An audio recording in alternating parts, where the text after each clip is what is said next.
Praise the Lord. Praise the Lord. Praise the Lord. Praise the Lord. Hallelujah. Hallelujah. Hallelujah. Hallelujah. Hallelujah. Hallelujah. God is good. All the time. And all the time. God is And all good. God's people said. Amen. And all God's people said. Amen. And all God's people said. Amen. ख्रिस्ती व्यक्तीच्या चेहऱ्यावरचा आनंद हे त्या व्यक्तीचं ओळखपत्र असतं. शब्द आहेत pope Francis यांचे.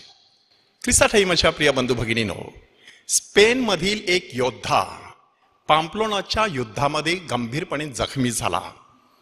तोफ गोळा सरळ त्याच्या पायावरती आदळला आणि असा मनुष्य बिछाण्यावरती पहुडलेला आहे, जीवनावरती मनन चिंतन करत आहे, काहीतरी वाचायचं म्हणून काही धार्मिक पुस्तकांचं वाचन करत आहे.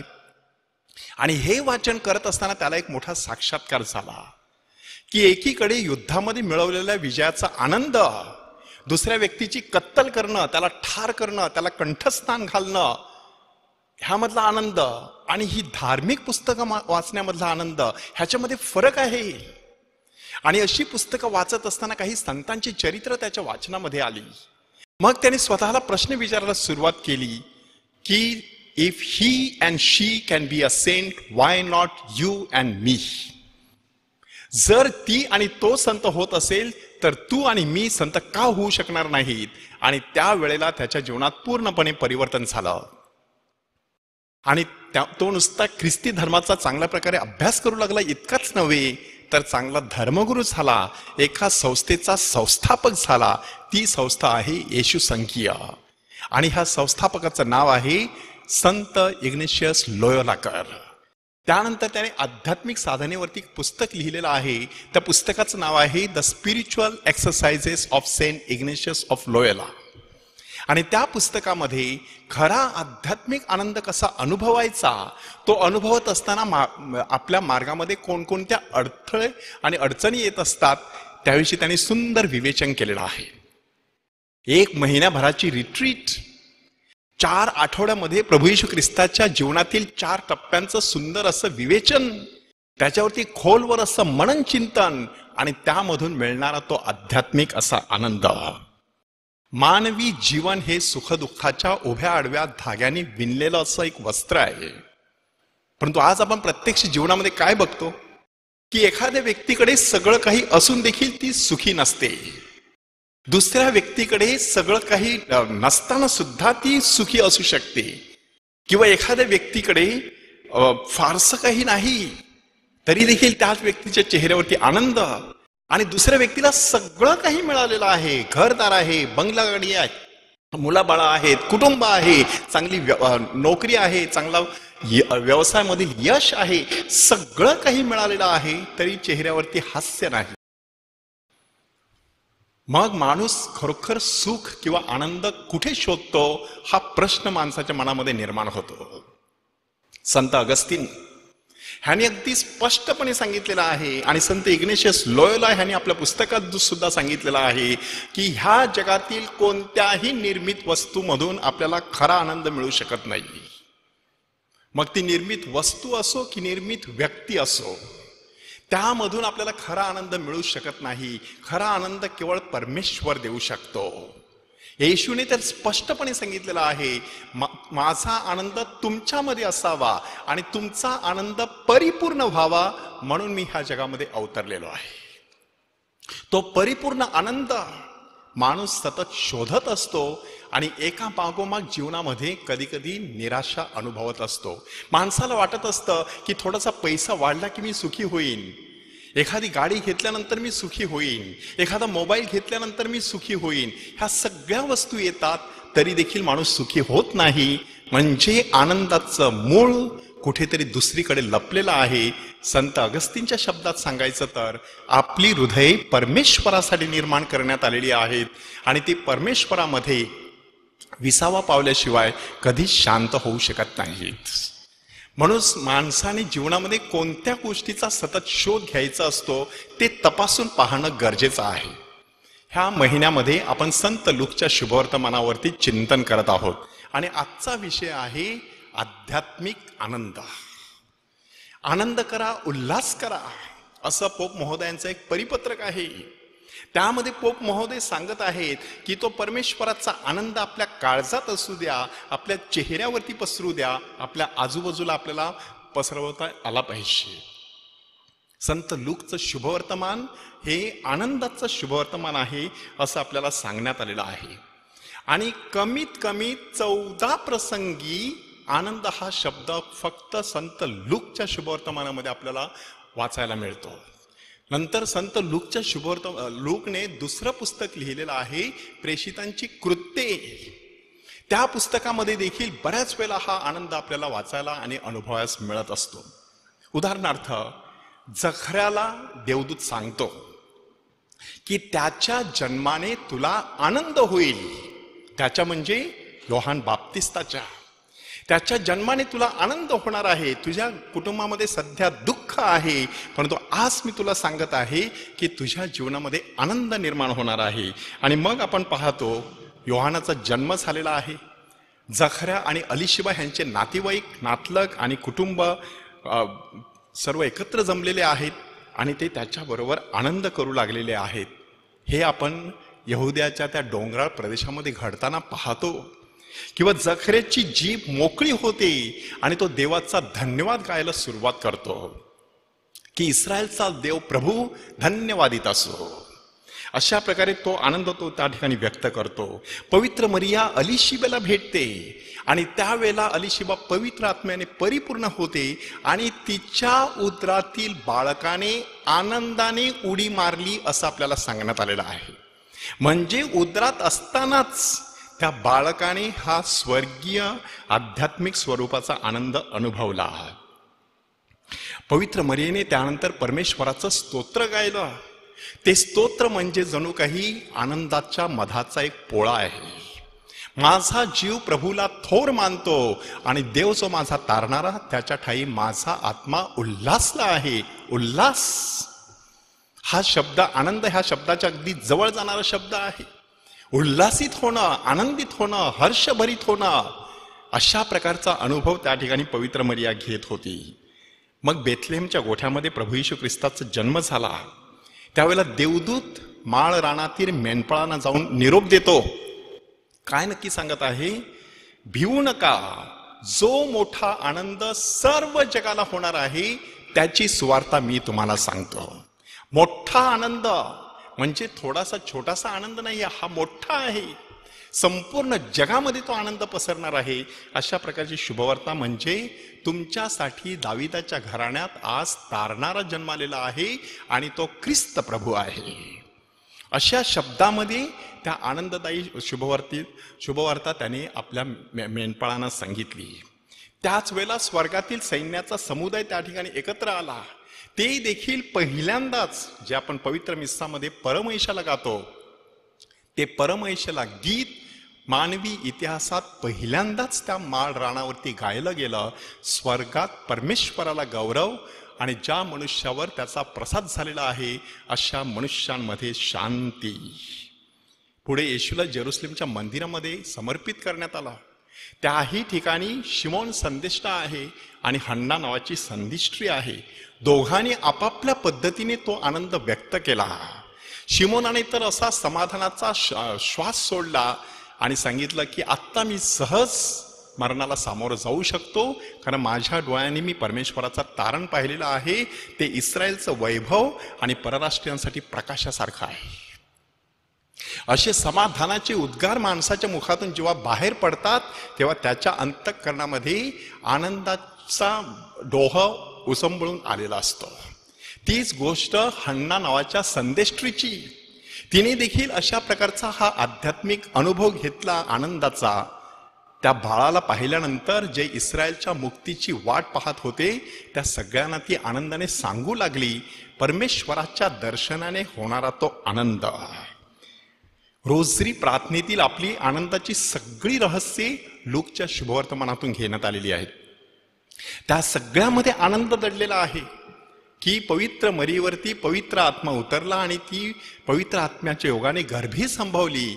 जगातील मोठा आनंदाचा तो क्षण माऊलीने त्यावेळेला अनुभवला. अलिशिबा आणि माऊली ह्यांच्या भेटीच्या वेळेला तो आनंद त्या उदरातील बाळकाने अनुभवला. येशू जन्माचा आनंद मेंढपाळाने अनुभवला. समर्पण करण्याच्या वेळेला आनंद हन्ना आणि संदेष्टा शिमोन ह्यानी अनुभवला. आणि बाळ पुन्हा एकदा हरवलं होतं ते सापडल्यामुळे पवित्र मरिया आणि योसेफ ह्यानी देखील तो एक आध्यात्मिक आनंद अनुभवला. नंतर येशू आपल्या प्रेषित करायला सुरुवात करतो. लेवीला तो पाचारण करतो. त्यावेळेला आपल्याला सांगण्यात आलेलं आहे की लेवीने मोठी मेजवानी दिली. मेजवानी कसलं प्रतीक आहे? माणूस मेजवानी कधी देत असतो? ज्या वेळेला माणसाच्या जीवनामध्ये एखादा आनंदाचा प्रसंग येत असतो त्यावेळेला माणूस मेजवानी देत असतो. लेवीला एवढा आनंद झाला होता की मी एक पापी माणूस, माझ्या घरामध्ये मशिहा अवतरलेला आहे, सगळीकडे ज्याच्या नावाची कीर्ती पसरलेली आहे तो माझ्या घरी आलेला आहे, मला त्याने नावाने बोलावलेला आहे, हा त्याचा आनंद. येशू स्वतःचं वर्णन करताना काय सांगत आहे? वराड्यांबरोबर वर आहे तोपर्यंत त्यांना उपवास करता येणं शक्य आहे का? उपवास कसलं प्रतीक आहे? मेजवानी हे जर आनंदाचं प्रतीक असेल तर उपवास हे शोकाचं प्रतीक आहे. म्हणून येशू जर वर असेल आणि शिष्य जर वराडी असतील तर त्याचा अर्थ असा आहे त्यांनी आनंद साजरा करत राहणं गरजेचं आहे. पण अशी वेळ येईल की वर त्यांच्यापासून काढून घेतला जाईल, मग ते उपवास आणि शोक करतील. आपल्याही जीवनामध्ये अशा प्रकारचा अनुभव आपल्याला येऊ शकतो की परमेश्वराची अनुपस्थिती आपल्याला जाणवत असते, तो आनंद आपण हरवलेला असतो. अशा वेळेला उपवास करायचा, पुन्हा एकदा पश्चाताप करून परमेश्वराकडे परतायचं आणि तो स्वर्गीय आनंद अनुभवायचा.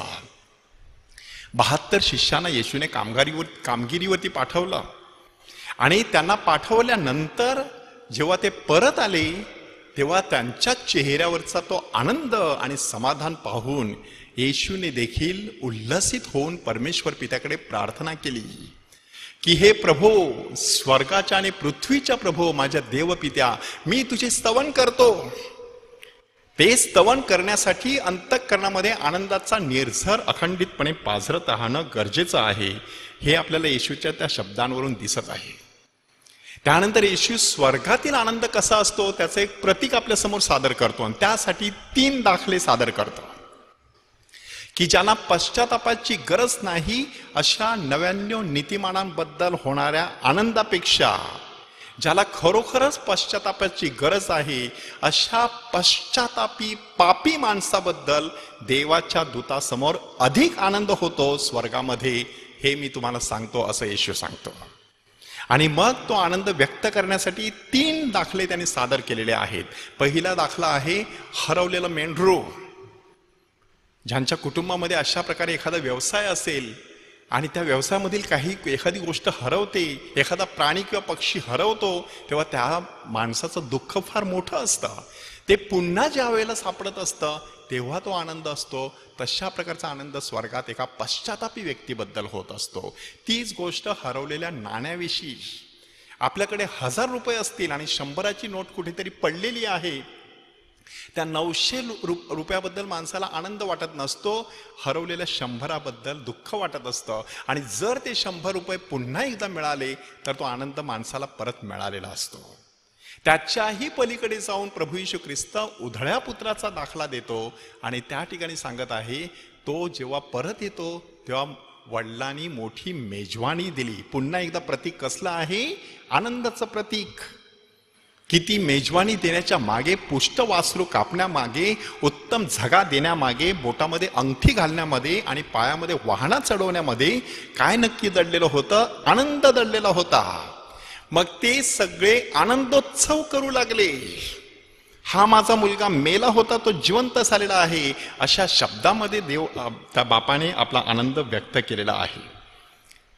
लवकरच आपण एका उतार्यावरती चिंतन करणार आहोत, त्याचा फक्त उल्लेख करतो, नंतर आपण चिंतनाला सुरुवात करू. आणि तो उतारा आहे जक्कई. जक्कई नावाच्या जकातदार त्याच्या घरी येशू आला त्यावेळेला त्याला झालेला आनंद, त्याविषयी आपण लवकरच चिंतन मनन करणार आहोत. येशूच्या स्वर्गारोहणानंतर प्रेषित मोठ्या आनंदाने जेरुसलेमेत परतले आणि मंदिरात जाऊन परमेश्वराचं स्तवन किंवा स्तुती धन्यवाद सतत गात राहिले असं आपल्याला सांगण्यात आलेलं आहे. केवढा मोठा आनंद, एकीकडे पुनरुत्थानाचा 40 दिवस प्रभूच्या सहवासाचा, आणि आता पवित्र आत्मा तुमच्यावरती लवकरच येणार आहे अशा प्रकारची अभिवचन दिलेलं होतं. त्याचा मोठा आनंद ते प्रेषित त्यावेळेला अनुभवत होते. ह्या व्यतिरिक्त प्रेषितांची कृत्य ह्या पुस्तकात देखील बऱ्याच वेळा आनंद हा शब्द आलेला आहे. त्यातील फक्त 3-4 नमुने आपण पाहणार आहोत. पहिला नमुना आहे पेंटेकॉस्ट. पेंटेकॉस्टच्या अगोदर 12व्या प्रेषितांची नेमणूक करण्यात आली आणि त्यानंतर 50व्या दिवशी पवित्र आत्मा त्यांच्यावरती उतरतो. त्या पवित्र आत्म्याने ते संचलित झाले, वेगवेगळ्या भाषांमध्ये बोलू लागले. ऐकणाऱ्यांना आश्चर्याचा धक्का बसला. पेत्राने सुंदर असं प्रवचन दिलं आणि त्यावेळेला 3000 लोकांची त्यामध्ये भर पडली. सहज विचार करा, 3000 लोकांनी आयुष्यभरासाठी एक वेगळा निर्णय घेतला. त्या निर्णयाचं मूळ कशामध्ये आहे? प्रेषितांच्या चेहऱ्यावरती असलेलं हास्य त्यांनी पाहिलं. ख्रिस्ती माणसाच्या चेहऱ्यावरचं असं हास्य ज्यावेळेला इतर लोक पाहत असतात तेव्हा त्यांना वाटत असतं काहीतरी त्यांच्या धर्मात वेगळं आहे. एक वेगळ्या प्रकारचा आनंद ते अनुभवत आहेत. तो आनंद मला अनुभवायचा आहे अशी दुर्दम्य इच्छा लोकांच्या मनात निर्माण होऊ शकते. पहिल्या ख्रिस्त सभेमध्ये नेमकं तेच झालेलं आहे.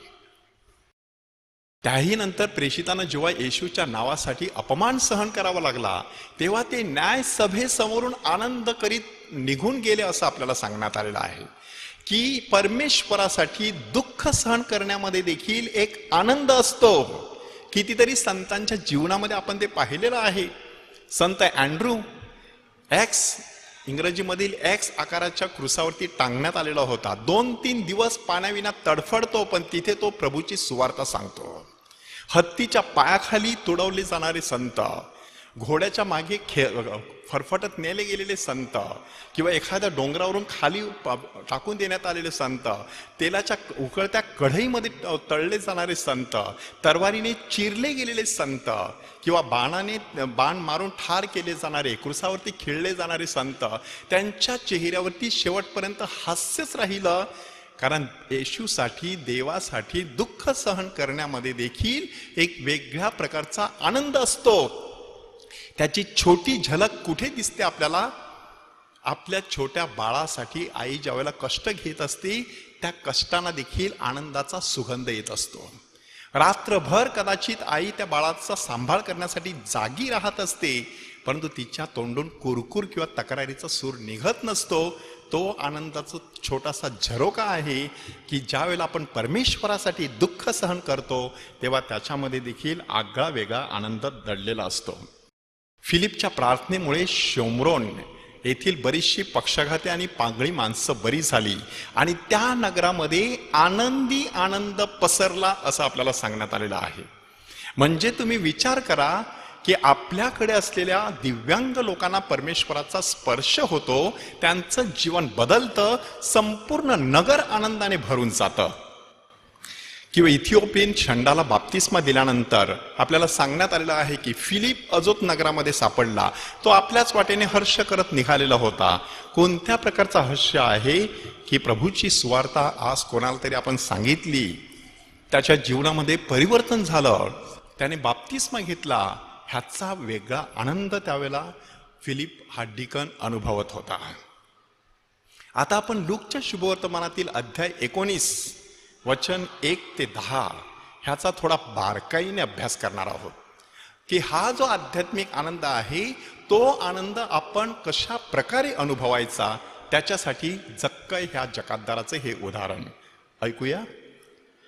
त्याने यरीहोत प्रवेश केला व त्यातून तो पुढे जात होता. येशूने येरिहोत प्रवेश केला. येरिहो कसलं प्रतीक आहे? पापी लोकांचं प्रतीक आहे. का बरे पापी लोकांचं प्रतीक? येशूने दाखला दिलेला आहे उत्तम शोमरोण्याचा. त्यामध्ये तो जो जखमी अवस्थेत माणूस होता तो कुठून येत होता? जेरुसलेमेहून. कुठे जात होता? यरीहोत जात होता आणि नेमका लुटारूंच्या हाती सापडला. म्हणजे त्या ठिकाणी लुटारूंचा सुळसुळाट माजलेला अशा पापी अशा परिस्थितीमध्ये जीवन जगत असलेल्या लोकांमध्ये आता प्रभू येशू ख्रिस्त वावरत आहे. म्हणजे एखादा माणूस जरी पापी अवस्थेमध्ये असला तरी त्याने निराश होता कामा नये. साक्षात परमेश्वर हरवलेल्या मेंढराच्या शोधात येत असतो आणि खरा आनंद त्या व्यक्तीला देत असतो. तसं आपल्याला ह्या ठिकाणी सांगण्यात आलेलं आहे. येशूने येरिहोत प्रवेश केला आणि तेथून आता तो पुढे जात होता. काय घडलं बघूया. तेव्हा पहा, जक्कय नावाचा कोणी एक मनुष्य होता. तो मुख्य जकातदार असून श्रीमंत होता. दोन गोष्टी त्याच्याविषयी सांगण्यात आलेल्या आहेत. दोन गोष्टी कोणत्या आहेत? तो मुख्य जकातदार आहे आणि श्रीमंत आहे. एका मागोमाग का सांगण्यात आलेले आहेत? मुख्य जकातदार असल्यामुळे तो श्रीमंत झालेला. मुख्य जकातदार म्हटल्यानंतर त्याच्या हाताखाली आणखी दुसरे जकातदार, मत्तय नावाचा जकातदार कफरनहूमच्या गावाच्या वेशीवर बसलेला. हा मुख्य जकातदार असलेल्यामुळे येरिहो नावाच्या शहराच्या वेशीवर बसलेला, म्हणजे मोठ्या पदावर. म्हणजे तेवढंच त्याची जी मिळकत आहे ती कितीतरी पटीने मोठी. म्हणून तो मोठ्या प्रमाणामध्ये श्रीमंत झालेला. तरी देखील जीवनामध्ये काहीतरी हरवून बसलेला. कसं हरवून बसलेला? पुढच्या वाक्यामध्ये ऐका. येशू कोण आहे हे पाहण्याचा तो प्रयत्न करीत होता, पण गर्दीमुळे त्याचे काही चालेना, कारण तो ठेंगणा होता. बघा, मनामध्ये इच्छा कोणती आहे? येशू कोण आहे ही पाहण्याची त्याची इच्छा. घरामध्ये सगळी सुखे पाणी भरून वाहत आहेत, तरी देखील परमेश्वराला पाहण्याची इच्छा माणसाच्या मनामध्ये असते. येशूची कीर्ती सगळीकडे पसरलेली, कोण आहे ते पाहण्यासाठी हा माणूस आता तडफडत आहे. आता त्याच्या जीवनात दोन अडचणी निर्माण झालेल्या आहेत. एक अडचण आहे गर्दीची, दुसरी अडचण आहे उंचीची.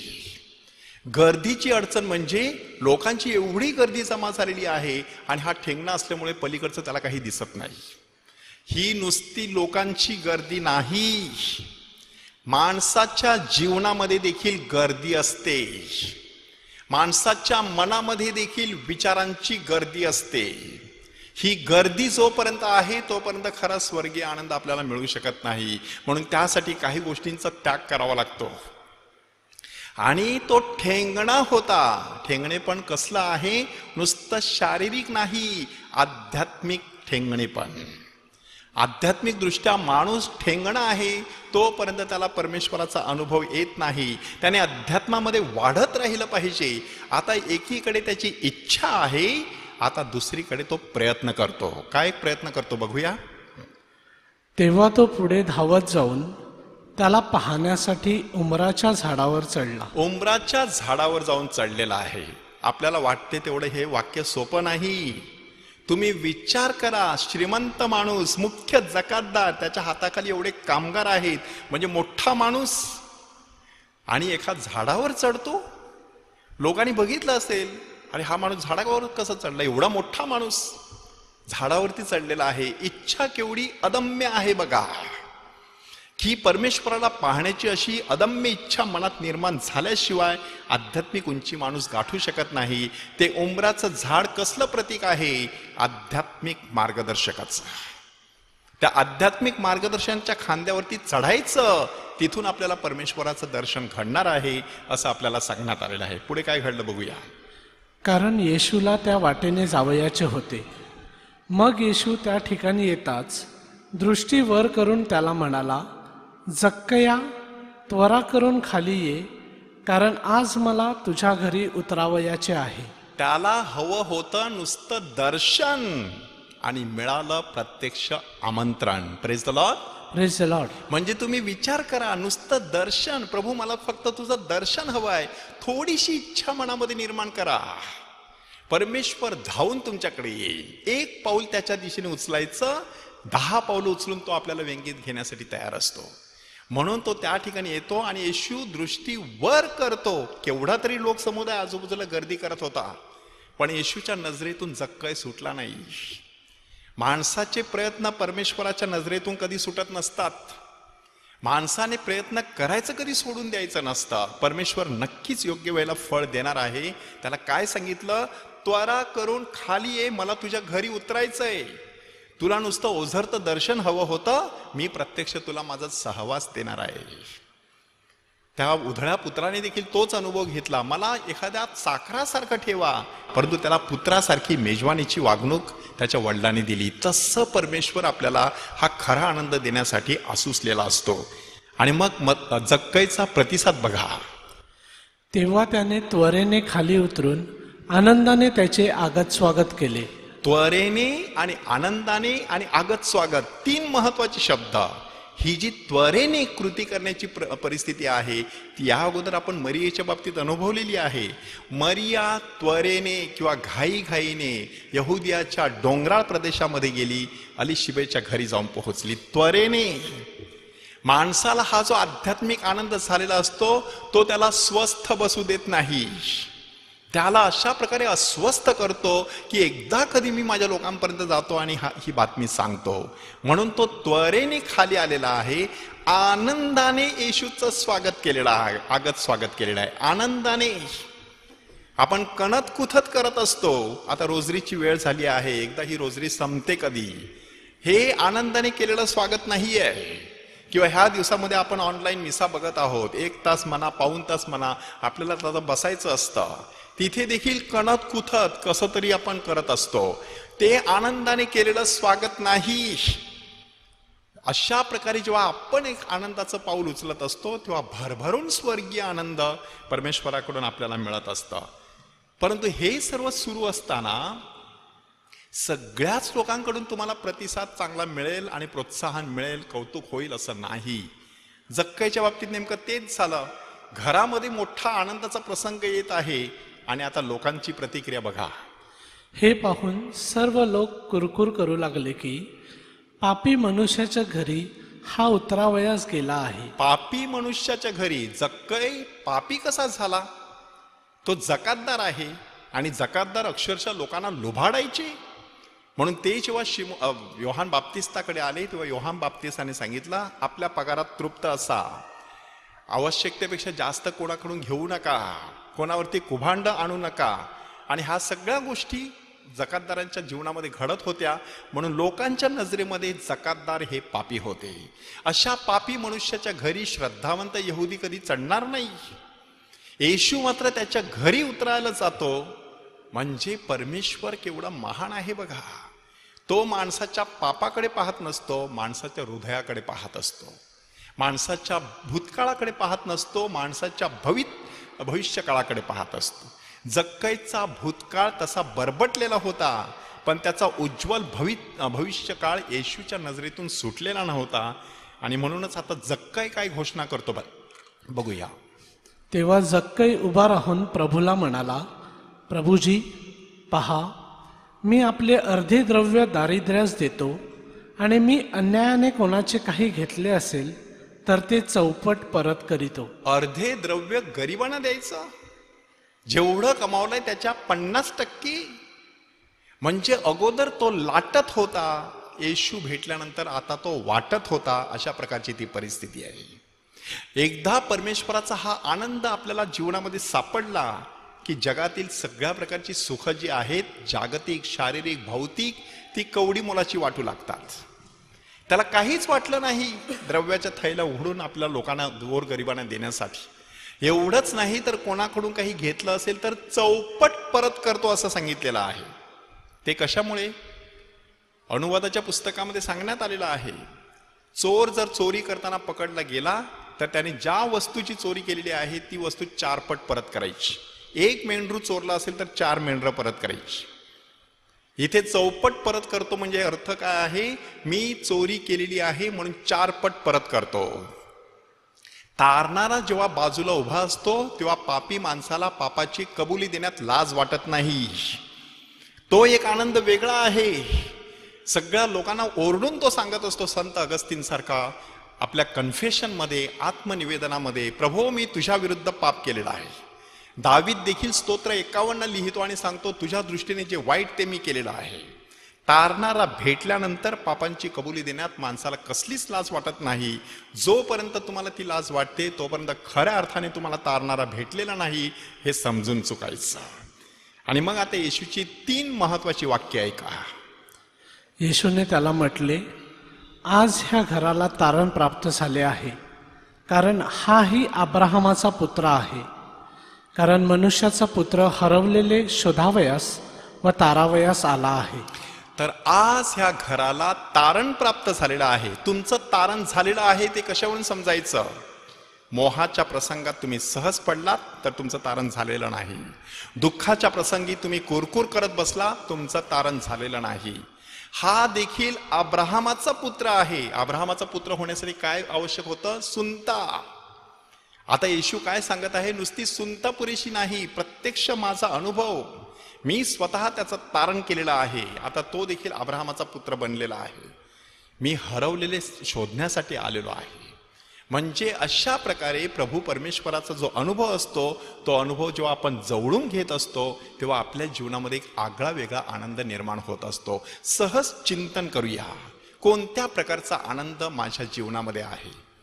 की तो शारीरिक स्वरूपाचा आहे, तो सामाजिक स्वरूपाचा आहे, सांस्कृतिक स्वरूपाचा आहे, किंवा आध्यात्मिक आणि धार्मिक स्वरूपाचा आनंद आहे. तो आनंद ज्यावेळेला आपल्या चेहऱ्यावरती चमकेल त्यावेळेला पोप फ्रान्सिस ह्याचे शब्द आपल्याही बाबतीत खरे ठरतील की ख्रिस्ती व्यक्तीच्या चेहऱ्यावरील आनंद हे त्याचं ओळखपत्र असतं. प्रभूचा गौरव असो आता आणि सदा सर्वदा. प्रभूचा गौरव. Praise the Lord. Praise the Lord. Praise the Lord. Praise the Lord. Praise the Lord. Praise the Lord. God is good all the time. and all the time. God is good. All God's people say Amen. and all God's people say Amen. and all God's people say Amen.